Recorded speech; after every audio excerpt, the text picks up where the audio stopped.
everybody and welcome back to my channel, or welcome to my channel if you're new. I have officially read 100 books in 2024 so far, and when I hit 50 books, I went ahead and uploaded a video where I talked about my top 5 favorite books that I had read, as well as I did a quick little montage video of a quick review of all 50 books I have read. And since I now have hit 100, I decided to do the same thing. So this will be books 51 through 100, and I'm going to be starting off by talking about my top 5 favorites out of the second 50 books that I have read. If you guys have any book recommendations, definitely let me know what they are in the comments down below, and also go follow me on TikTok. I have an entire book talk account. It's just at Alexa's Book Talk, where I upload reviews weekly for every book that I read, as well as other bookish content. And without further ado, let's get started. In my second half of reading, I had a lot of 5-star reads, so picking just these 5 was pretty hard, but I did narrow it down, and these are books that I gave 5 stars to and that I cannot recommend enough. Starting off, we have The Bone Orchard by Paul Doiron. This is a mystery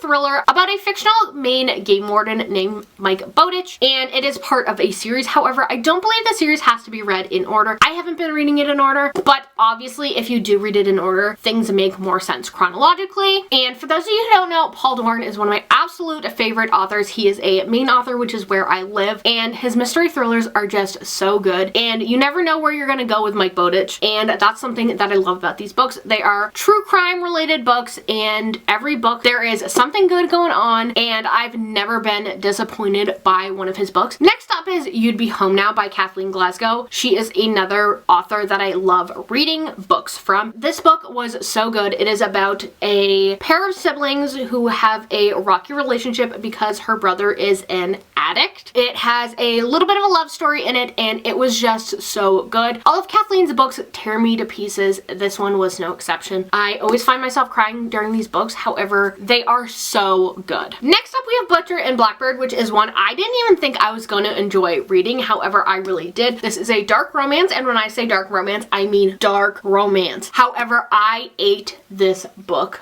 up. If you're gonna read this, I highly recommend checking out the trigger warnings first, but this book was so good. I didn't like the second one, but to this one I gave 5 stars, and if I could sell my soul to go back and read this again for the first time, I 100% would. I am not a romance girly in any way, shape, or form. However, I am slowly beginning to think I might be a dark romance girly, so if you guys have any dark romance recommendations, definitely let me know what they are in the comments down below. Next up is actually part of a YA series, and this is the Inheritance Game series by Jennifer Lynn Barnes. She also wrote the Naturals series, which is very popular, which I really want to start because I've heard it's very much like Criminal Minds. But let me tell you, this series was so good. I've only read the first 3 books, and I did read them all in a row, so I did end up taking a break. But the first 3 books of this series are so good. You are basically following this girl who inherits all this money from a guy she doesn't even know, and she ends up having to move into his house for a year in order to get the inheritance, and all this stuff goes on, and the guy's family is still living in the house, so she's living with them, and it's basically a bunch of mysteries that they have to solve, and it is so good. And then lastly, my 5th favorite book has been Every Summer After by Carley Fortune, and let me tell you, like I always say, I am not a romance girly, but books like this one make me think I am. This is a contemporary romance about a little boy and a little girl who meet one summer when the little girl moves next door, and they end up having this unbreakable friendship every year when she comes to visit for the summer, and then they end up losing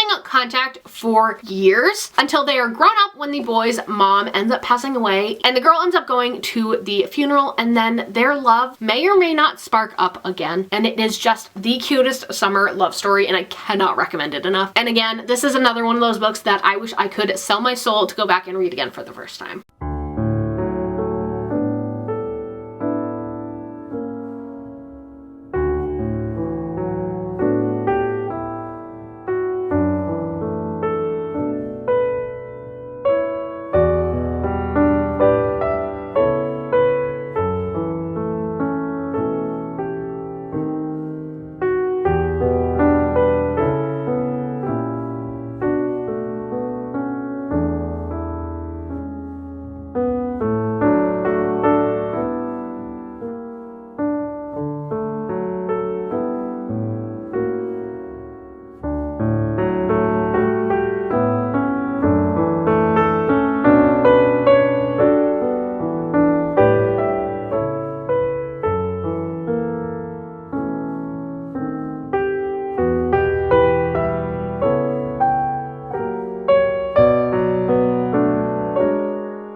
books 51 through 100 that I have read so far in 2024. I am hoping that by the end of this year I can upload books 101 through 150. Again, if you guys have any book recommendations, definitely let me know what they are in the comments down below. While you guys are down there, be sure to hit that subscribe button. I upload new content regularly and would love it if you'd become part of our little family. Also be sure to hit the bell so that you are in fact notified every time I do upload a new video. I hope you guys like this video, and I'll see you guys next time. Bye guys!